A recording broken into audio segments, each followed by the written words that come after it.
রমজানের সন্ধ্যা মানেই এক অদ্ভুত প্রশান্তি। সারাদিনের রোজার পর যখন সূর্য পশ্চিম আকাশে লাল আভা ছড়িয়ে বিদায় নিতে থাকে, তখন পৃথিবীটা যেন একটু থেমে যায়। আর যদি সেই ইফতার হয় পৃথিবীর দীর্ঘতম সমুদ্র সৈকতে, কক্সবাজারে, তাহলে সেই অনুভূতিটা হয় একেবারে অন্যরকম।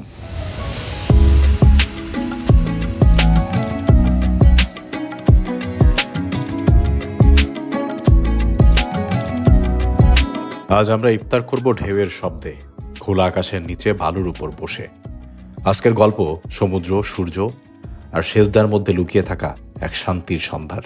আসসালামু আলাইকুম, আশা করছি সবাই অনেক ভালো আছেন। আর এই মুহূর্তে আমি আছি কক্সবাজারে। সকাল 6:43 শুরু হলো আমাদের ট্রেন যাত্রা। রমজানের সুবাদে এই প্রথম অনলাইনে ট্রেনের টিকিট কাটতে পারলাম। সকাল সকাল বিমানবন্দর ট্রেন স্টেশন থেকে পর্যটক এক্সপ্রেসে শুরু হয় আমাদের কক্সবাজার অভিমুখে যাত্রা। 9 ঘন্টা 30 মিনিটের যাত্রা শেষ করে পৌঁছাই কক্সবাজার রেল স্টেশনে। আমার বড় ভাই আগে থেকে অপেক্ষায় ছিলেন আমাদের জন্য।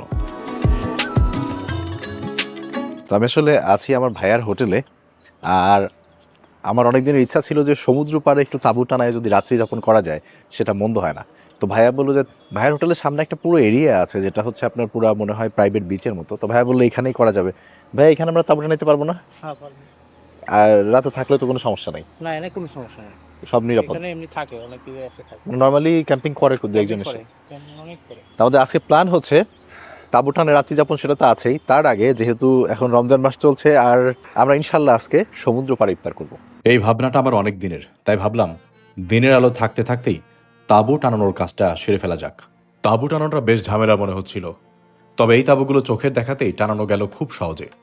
শীত যেহেতু বিদায় নিয়েছে, তাই একদম বন্ধ তাঁবুতে এমন জায়গায় রাত্রিযাপন কষ্টকরই হবে। এ তাঁবুতে আবার দেখলাম 2টা লেয়ার। প্রথমটা মশারির মতো, যেটা টানিয়েও ঘুমানো যাবে, বাতাসও লাগবে, ভেতরে পোকামাকড়ও যেতে পারবে না। আর একটা আছে উপরের কাভার, যেটা আবার ওয়াটারপ্রুফ, তাই বৃষ্টি আসলেও সমস্যা নাই। 2 ধরনের তাঁবু আছে। ফাইবার পোলেরটার দাম 3200 টাকা, অ্যালুমিনিয়াম পোলেরটা সম্ভবত 4500 টাকা। এগুলো পেয়েছিলাম আমি fourseasonbd.com ফেসবুক পেজ থেকে। ভিডিও ডেসক্রিপশন অথবা প্রথম কমেন্টে 4seasonbd-র ফেসবুক পেজ পেয়ে যাবেন। ঘুরে আসতে পারেন, দেখে আসতে পারেন। এই টেন্টগুলো আমি নিয়েছি হচ্ছে fourseasonbd.com থেকে। ওনাদের অনেক ধরনের টেন্ট আছে, ওনারা পাইকারি সারা বাংলাদেশে এই টেন্টগুলো ব্যবহার করে। এবং কক্সবাজারের অনেক রিসোর্টে ওনাদের এই টেন্টগুলো ব্যবহার করা হয়। খুবই কি বলবো, সাশ্রয়ী, মাত্র 3200 এবং 4500 টাকা। এখন হচ্ছে যাচ্ছি যে ইফতারিতে কি কি পাওয়া যাবে সে ব্যাপারটা দেখতে। বেসিক্যালি আমাদের আসলে ইফতারির জন্য যে আয়োজন করা দরকার ছিল সেটা করা হয়নি, তবে আই হোপ আমরা যেখানে আছি এর পাশে সব কিছুই পাওয়া যাবে। তো চলেন যাই, দেখি ইফতারিতে কি কি পাওয়া যায় এবং কেনাকাটা করে আসি। এবার বেরিয়ে পড়লাম ইফতারের জন্য কেনাকাটা করতে হবে। ভাইয়াকে আগে থেকেই ইফতারের পরিকল্পনা কিছুই বলিনি। আমরা আছি ইরানি বিচের খুব কাছে। এখানকারই একটা স্থানীয় বাজারে গিয়ে কিনলাম নানা ধরনের ভাজা পোড়া আইটেম। আগে এখানে সব প্যাকেট করে ফেলেন, তারপরে আলু বেশি বেগুন, বেশি পেঁয়াজও লাগবে। আর আলু চপ বেগুনি কয়টা করে দিচ্ছেন? 6টা করে। এইটা এটা 10টা দেন। ঠিক আছে। ওই মরিচের ইয়ে কত করে? 3টা 10 টাকা দেন, 3 পিসই দেন, এটা তো ঝাল জিনিস। হালিমটা একটু দেখা যাবে? দেখে আসি একটু। এই তোমার পছন্দের পেঁয়াজু, মানে এটা একটু অন্যরকম। আসলে হালিমটা দেখে আসি। এক বাটি বারেন তো, দেখি সেমাই কতটুকু হয়। নাহলে 2 বাটি নিবো না, 1 বাটি নিবো, বুঝবো না। সেমাই নিয়ে আজকে আমরা তো ইফতারিতে নর্মালি সেমাই খাওয়া হয় না, এখানে আছে দেখলাম, তাহলে একটু সেমাই নিয়ে নিই আমরা। হালিম কত করে, কিভাবে বাটি বিক্রি করে? 60 টাকা। কোন বাটিটা একটু দেখি বাটিটা। মানে তাহলে আর কি পরিমাণটা বুঝবো যে ওটা হবে কিনা। গরুর মাংসের নাকি? না না, মুরগি। মুরগি দিয়ে হালিম আমি কখনো খাই নাই। হ্যাঁ, নর্মালি তো গরুর মাংসেরই খাইছি, আজকে মুরগিরটা খাই দেখি। এটা 2টা দেন, বেগুনি 2টা দেন। আমার এটা আলাদা একটা হবে, আলাদা লাগবে আমার। সরি, এটা ভাইয়া আপনার, এটা আপনার। আপনি কোথায় থাকেন তো পাবো না। শুধু ভাজা পোড়া খেলে আবার আমার চলবে না, আমার কিছু না কিছু বাংলা খাবার দরকার। তবে এখানে পেলাম না তেমন কোনো বাংলা খাবার, তাই রওনা হলাম পালঙ্কি থেকে কিছু বাংলা খাবার কিনতে। আমরা ভাত নেই, ভুনা খিচুড়িও আছে না? ওনার খিচুড়ি নেই স্যার, রমজান মাস তো সবকিছু অ্যাভেলেবেল নেই। তাহলে কোনটা কোনটা আছে বলেন না। হ্যাঁ, এখানে হচ্ছে আপনার এটা আছে চিনি গুঁড়া চালের ভাত। ডাল হচ্ছে, এটা আছে গিয়ে বাগান। ঠিক আছে, তাহলে ভাত দেন, এই ডাল দেন। প্রয়োজন আছে। আর এইখানে ভর্তার ভিতরে কোনটা কোনটা অ্যাভেলেবল? ভর্তার ভিতরে মাছ ভর্তা আছে, শুটকি ভর্তা আছে, আর ডাল ভর্তা, ডিম আলু, পেঁয়াজ মুড়ি, টমেটো, বেগুন ভর্তা। আচ্ছা, তাহলে আমরা ডিম আলু আর হচ্ছে টমেটো, ডিম আলু আর টমেটো। ঠিক আছে না? চুইঝালের খাসি হচ্ছে 1 পিস হবে, ওটা বড় হবে বাট ওটা নেওয়া যাবে না। ওটা 2 পিস থাকে স্যার। চুইঝালের খাসিতে 2 পিস থাকে। টমেটো ভর্তা আসলে শেষ হয়ে গেছে স্যার, কিছু না। তাহলে শুটকিটা দেন, টমেটো বাদ দিয়ে শুটকি ভর্তা। ছড়ি মাছ শুক্তো। হ্যাঁ হ্যাঁ ওটা দেন। গরুর কালা বোনাটা একটা দেন। রূপচানা ফ্রাই বোনা আছে। লোটটা ফ্রাই আছে, একটা লোটটা ফ্রাই দেন। আজকে সকালবেলা হচ্ছে রিয়াদ থেকে নেমেছি, একদম ভোরবেলা নেমেই আমি 6:30 যে ট্রেন, সেই ট্রেনটা ধরে আমি কক্সবাজার চলে আসছি। তা আমাদের আসলে এখানে খাবার দাবার যে আগে থেকে প্রিপেয়ার করে রাখবো, ভাইয়াকে ওইভাবে আমি বলি নাই, হুট করে আসা, তো যার কারণে হচ্ছে এখন দোকান থেকে খাবার কিনে নিয়ে আসলাম। তো চলেন আগে আমরা বিচে যাই, ওখানে গিয়ে এগুলো সেট আপ করে ফেলি। চলো চলো চলো, আমার ভাইয়া অলরেডি ওইখানে দাঁড়ায় আছে, আর এখানে সূর্যটা ডুবছে, সূর্যটা এখন একদম রক্তিম একটা কালার হয়ে গেছে, দেখো কি সুন্দর। ভাইয়া দেখো এখানে চেয়ার নিচ্ছে, আবার ওইখানে আমাদের জন্য চেয়ার নিয়ে গেছে। ওয়াও, কি সুন্দর, কি সুন্দর। আসো আসো আসো। সূর্যটা ধীরে ধীরে ডুবে যাচ্ছে বঙ্গোপসাগরের বুকে। আকাশে লাল আর কমলার মিশেল, যেন আল্লাহর আঁকা এক অপূর্ব ক্যানভাস। এই সমুদ্র দিনের বেলায় যতটা গর্জন করে, মাগরিবের আগ মুহূর্তে যেন ততটাই শান্ত হয়ে যায়। ঢেউগুলো এসে বারবার সৈকত ছুঁয়ে যাচ্ছে, মনে হচ্ছে যেন প্রকৃতি অপেক্ষা করছে আজানের জন্য। আমাদের আরেক ভাই, উনি আমাদের জন্য খুব পরিশ্রম করতেছে। হ্যাঁ হ্যাঁ ওইগুলাই হবে। আপনাকে তো আপনার অনেক পরিশ্রম করাইলাম আজকে, হুট করে এসে বলা নাই কওয়া নাই, ওনাকে একটা বিপদে ফেলে দিছি। তা আমরা কি কি আনছি আপনাদের একটু দেখাই। এই খাবারগুলো হচ্ছে পালকি থেকে আসা, এর ভিতরে ডাল আছে, ভাত আছে, এগুলো না খুললে আসলে বোঝা যাবে না, তো আমি জাস্ট নামিয়ে আগে রাখি। আর তন্নির পছন্দের লইট্টা ফ্রাই আছে, ওইটা ওর খুব পছন্দ। শরবত লাগবে না, পানি এনাফ, আপাতত শরবতের আমাদের দরকার হবে না। আর এইখানে আমরা এনেছি ভাজা পোড়া, এই ভাজা পোড়া রাখার জন্য আমি কয়েকটা প্লেট নিয়ে আসছি। ভাইয়া বসেন না, বসেন একসাথে ইফতার করি, কত সুন্দর পরিবেশ। ভাইয়া উঠে বসো, এগুলো নিয়ে আইছো যাতে করে এগুলো টানাইলাম। প্লেটে আমরা খাবো, এগুলোতে রাখবো, সাজাবো আর কি। বসেন বসেন বসেন, হ্যাঁ আপনিও বসেন, ভাইয়া বসো। তো আমরা এগুলোতে ভাজা পোড়াটা রাখার জন্য আমি এগুলো বেশি করে নিয়ে আসছি, এতগুলো হয়তো লাগবে না, একটা একটা করে খুলি আগে, আমাদের বেশি সময় নেই। দুর্ভাগ্যের বিষয় হচ্ছে আমরা যে বাজারে গিয়েছিলাম ওইখানে তেমন একটা আমরা পাইনি, ফল পাইনি। তো আজকে একটু ফল কম হবে, বাট তারপর আলহামদুলিল্লাহ অনেক আইটেম আছে। মুড়িও নিয়ে এসছি, মুড়ি মাখা অনেকেই পছন্দ করে না। এটাতে আছে ছোলা, বিসমিল্লাহ করি, ছোলাটা এই প্লেটে ঢালি। মুড়ি এটা একটু ঢেলে দিই না। হ্যাঁ ভাইয়া ঢেলে ফেলো। আমাদের একটা জিনিস কিন্তু ভালো হয়েছে, আমরা ওই যে ফ্লোরিং না করার কারণে আমাদের এই ধুলাবালি বালিটা আসবে না। হ্যাঁ ভাইয়া ওইটা বলতেছিল। কি আনবেন এইখানে? সবই আছে দেখেন, সেমাই, এটা হচ্ছে আমাদের হালিম, এই যে হালিম বেশি করে আনছি, প্লেটে আমরা পরে নিয়ে নিব। এখানে সেমাইও আছে আর একটা, না এগুলো ওই ইসে থেকে, ওই যে পাশ থেকে আনছি, আর পালঙ্কি থেকে হচ্ছে ওই খাবার, ওই যে এই খাবারগুলো আনছি। তো এটা হচ্ছে আমাদের বুরিন্দা, বুরিন্দা হচ্ছে তন্নির পছন্দের আইটেম। আর এইখানে আছে, ভাইজান বসেন না, পানি আর লাগবে না, বসেন আপনি।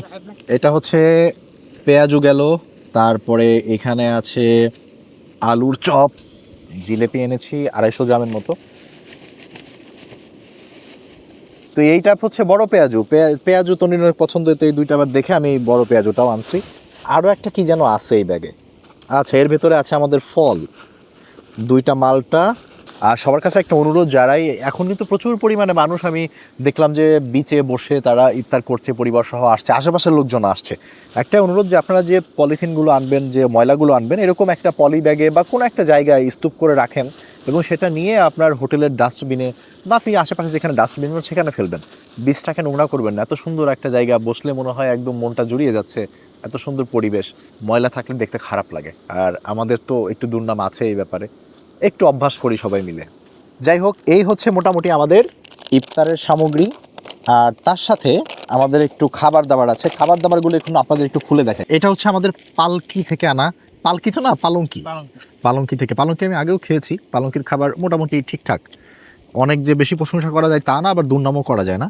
তো অনেকেই প্রাইস নিয়ে কমপ্লেন করে, হ্যাঁ প্রাইস ওনারা একটু তুলনামূলক অন্যদের থেকে একটু বেশি ওনাদের, কিন্তু খাবার দাবার আমার কাছে অতটা বাজে লাগে না, আমি আগেও খেয়েছি।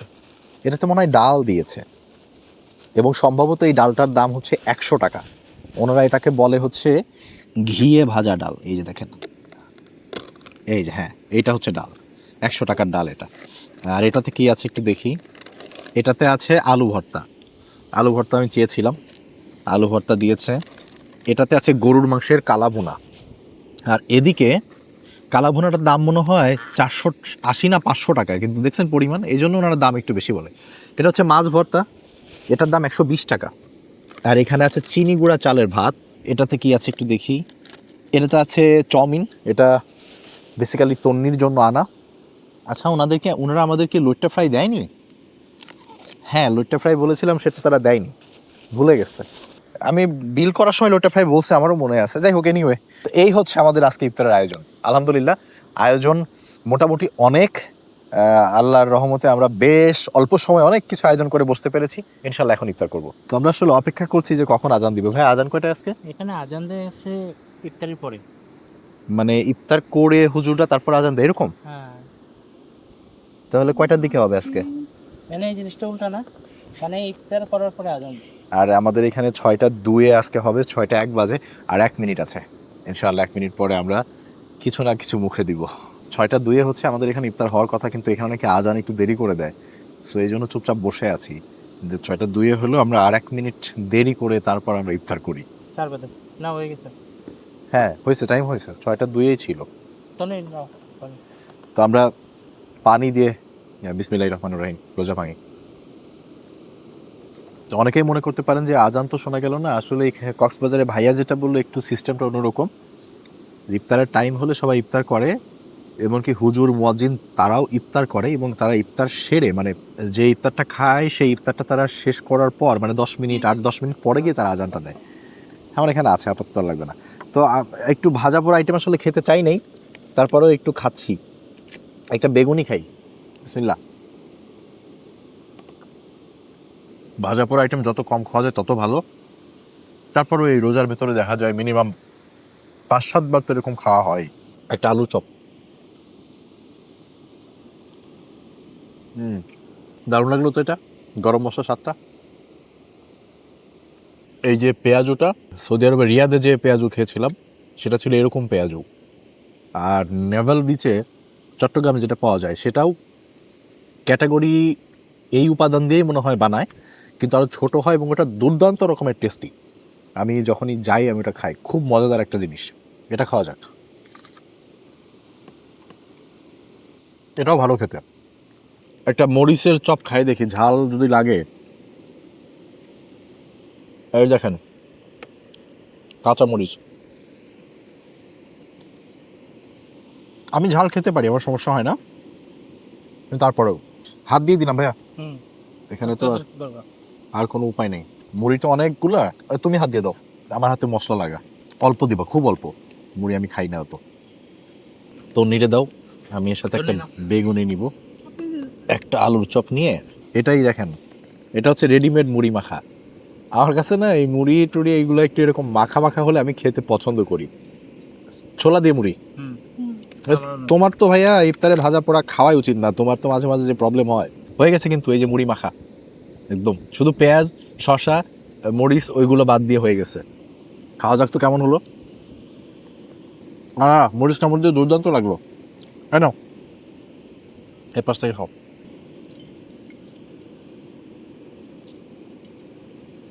সত্যি বলতে কি, খাবার যাই খাচ্ছি ঠিক আছে আলহামদুলিল্লাহ, কিন্তু যে জায়গায় বসে খাচ্ছি সামনের দিকে তাকালে ক্যামেরায় এটা আসলে এখন ক্যাপচার করা পসিবল না।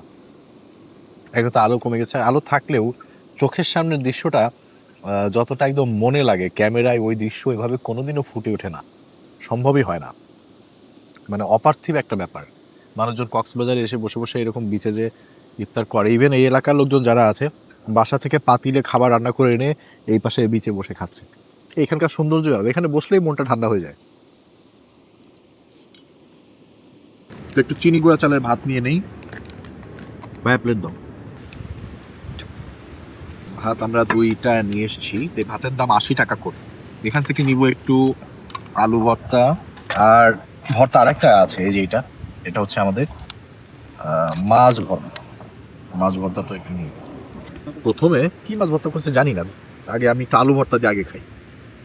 চিনি গুঁড়া চাল তো মানে বুঝতে পারছেন, পোলাও চাল যেটা, তো ওটা দিয়ে ওনারা ভাত রান্না করে বিক্রি করে। আমার কাছে এই সুগন্ধি চালের ভাত খেতে খারাপ লাগে না, বরঞ্চ বাসমতি চালের ভাত খেতে আমার কাছে একদম পছন্দ না, যেটা লম্বা লম্বা হয়, এটা আমি খেতে পারি। খাওয়া যাক, বিসমিল্লাহ। আলু ভর্তাটা ভালো বানিয়েছে, আলু ভর্তাটা জেনুইনলি ভালো বানিয়েছে।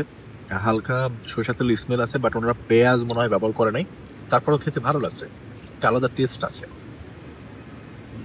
কিন্তু আমি এই মাছ ভর্তাটা খাই। এটা মাছ ভর্তা নাকি শুটকি মাছ ভর্তা? কিন্তু মাছ ভর্তা মনে হয় না। এখন ঘ্রাণ শুনে আমারও মনে হচ্ছে শুটকি। আমি তো প্রথমে মাছ ভর্তাই ভাবতেছিলাম, এই যে একদম লাল টকটকা শুটকি ভর্তা, ঘ্রাণে তাই মনে হচ্ছে। খাওয়া যাক। এটা শুটকি মাছ ভর্তা। ভাইয়ের কাছে কেমন হলো শুটকি? মানে হ্যাঁ। আমার কাছে মোটামুটি লাগছে, মানে যে একদম খারাপ তা না, তবে এর থেকে ভালো শুটকি ভর্তা আমি খেয়েছি, কক্সবাজারেই খেয়েছি। ওই হিসাবে বললাম আমি। শুটকি ভর্তা একটা জিনিস ভালো আছে, কক্সবাজার অনেক জায়গায় শুটকি ভর্তা করে জাস্ট শুটকিটা দিয়ে তার ভিতরে পেঁয়াজ মরিচ দিয়ে একটু মাখায় যায়। এটা ওরকম না, এটা মিহি। ওই শুটকি আপনি ফিল করতে পারবেন না, একদম মিহি করা। এটা আমার পছন্দ। এরপরে আছে ওনাদের কালাভুনা। কালাভুনাটার আগে আর একটু ভাত নিলে ভালো হয়। এই যে হচ্ছে কালাভুনা। কালাভুনা, এটার দাম 480 অথবা 500, আমার মনে নেই আসলে। আর মাংসের পিস হচ্ছে 3, 4, 6, 8, 9, 10, 11 পিস আছে, একদম ছোট ছোট পিস আর কি। এখান থেকে আমি একটু আগে ঝোল আর কালাভুনা নিয়ে নিই ভাইয়াকে। আমি শুধু ঝোলটা দিয়ে আগে একটু খেয়ে দেখতে চাই, দেখি তো কালাভুনার ঝোল। পালঙ্কিতে আমি এর আগে খেয়েছি, তখন আমি কালাভুনা খাইনি, মাছের আইটেম বেশি খেয়েছিলাম। আজকে আমরা একটা মাছের আইটেম বলেছিলাম, ওনারা সেটা বলে দেয়ই নাই। কালাভুনার টেস্টটা কেমন দেখি। না, জেনুইন বলতে হবে, আসলে দুর্দান্ত স্বাদ কালাভুনা।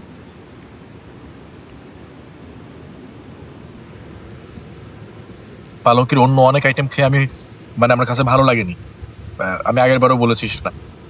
কিন্তু এইবার এই কালাভুনাটা খেয়ে আমি আসলে প্রশংসা না করে পারলাম না। আমি বিভিন্ন জায়গায় কালাভুনা খেয়েছি, তো এই অভিজ্ঞতা থেকে বলছি এটা ভালোর কাতারের কালাভুনা। কোনোভাবে এটাকে খারাপ বলার কোনো সুযোগ নাই। এখানে মশলার পরিমাণ বলেন, মশলার ওই ভাজা ঘ্রাণটার কথা বলেন, যেটাই বলবেন, আর মশলার ভেতরে যে মাংসটা, সে মাংসটাও সুন্দর করে সফট করে ফেলেছে ওরা রান্না করে। ভাজা ভাজা করেছে, তারপরে শক্তর দিকে নাই। না, আমি খেয়ে মজা পেয়েছি। মাংস থেকে ওই ভাজা ভাজা ঘ্রাণটা এনেছে, আবার পোড়া পোড়া ভাব আসেনি। ভাইয়ের কাছে কেমন লাগলো এটা? কালাভুনাটা ভালো লাগছে। ভালো লাগছে না? আমার কাছে খুবই মজা লাগলো কালাভুনাটা।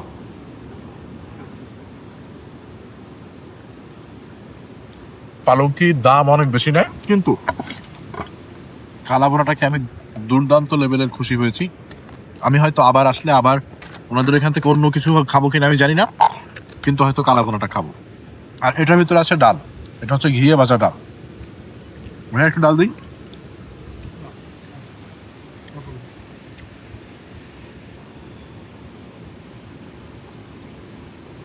হ্যাঁ, ঘিয়ের ঘ্রাণ আছে, অনেক বেশি পরিমাণে আছে।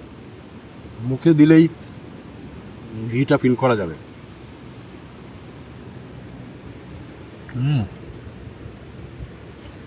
ডালটা অনেক বেশি টেস্টি তা না, ডাল থেকে অন্য কোনো ফ্লেভার নেই। ডালের ফ্লেভার আছে, আর ঘিটা বেশ ভালো পরিমাণে আছে, ওটা পাওয়া যায়, তো ভালো লাগে খেতে, কিন্তু অনেক বেশি সুস্বাদু তা না। বাট কালাভুনাটা একদম অন্য লেভেলের। এটা তন্নির জন্য রেখেছিলাম, বাট আমি এখন আরো লোভে পড়ে আরেক পিস একটু নিয়ে নিচ্ছি, তোমার থেকে নিলাম। অনেকদিন পর ভাইয়ার সাথে এভাবে একসাথে বসে খাবার খাচ্ছি। আমাদের কোনো বোন নেই, আমরা দুই ভাই। ছোটবেলার সংসারের অভাব টানাপোড়েন একসাথে পার করেছি। একটা চৌকিতে বাবা, মা, আমি আর ভাইয়া ঘুমাতাম আমাদের ছাপড়া ঘরে।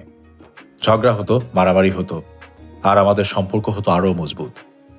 দুই ভাইয়ের লেখাপড়ার খরচ জোগাতে হিমশিম খেতে হতো আব্বু আম্মুকে। আমার রেজাল্ট ভালো হয় শুনে ভাইয়া স্কুলে যাওয়া বন্ধ করে দিলেন, বাড়িতেই শুরু করলেন ব্যবসা। ঝুড়িতে মুদি দোকানের জিনিস বিক্রি শুরু করলেন। নিজে পড়ালেখা বন্ধ করে দিলেন যাতে আমি পড়ালেখাটা চালিয়ে যেতে পারি। আজ এই সূর্যাস্তের সাথে সাথে আমার সব দুঃখ, সব ক্লান্তি ঢেউয়ের সাথে ভেসে যাক, আর হৃদয়ে রেখে যাক শুধু শান্তি। আজ মনে হচ্ছে ইফতার মানে শুধু পেট ভরানো নয়, ইফতার মানে কৃতজ্ঞতা। এক গ্লাস পানির জন্য কৃতজ্ঞতা, এক লোকমা খাবারের জন্য কৃতজ্ঞতা, জীবিত থাকার জন্য কৃতজ্ঞতা। সমুদ্রের পাশে বসে মনে হলো আমাদের দুশ্চিন্তা, কষ্ট, হতাশা সবই ঢেউয়ের মতো, জীবনে আসে আবার জীবন থেকে চলেও যায়। আলহামদুলিল্লাহ, এমন একটা জায়গায় বসে আসলে ইফতার করলাম।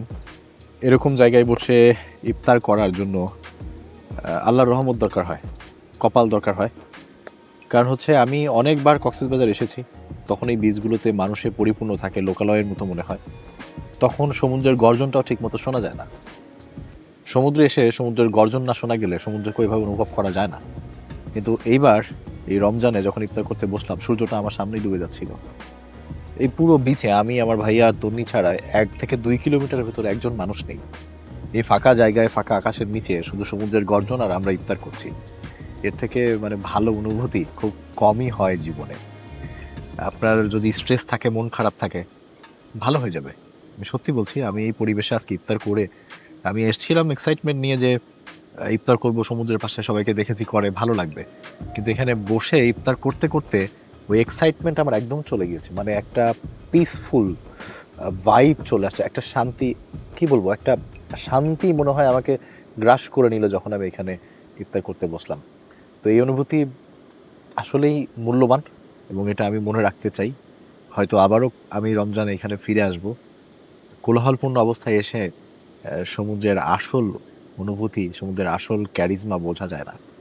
যাই হোক, আপনাদেরকে অসংখ্য ধন্যবাদ যারা এতক্ষণ আমার ভিডিওটা দেখেছেন। ভালো থাকবেন। আল্লাহ হাফেজ। আসসালামু আলাইকুম।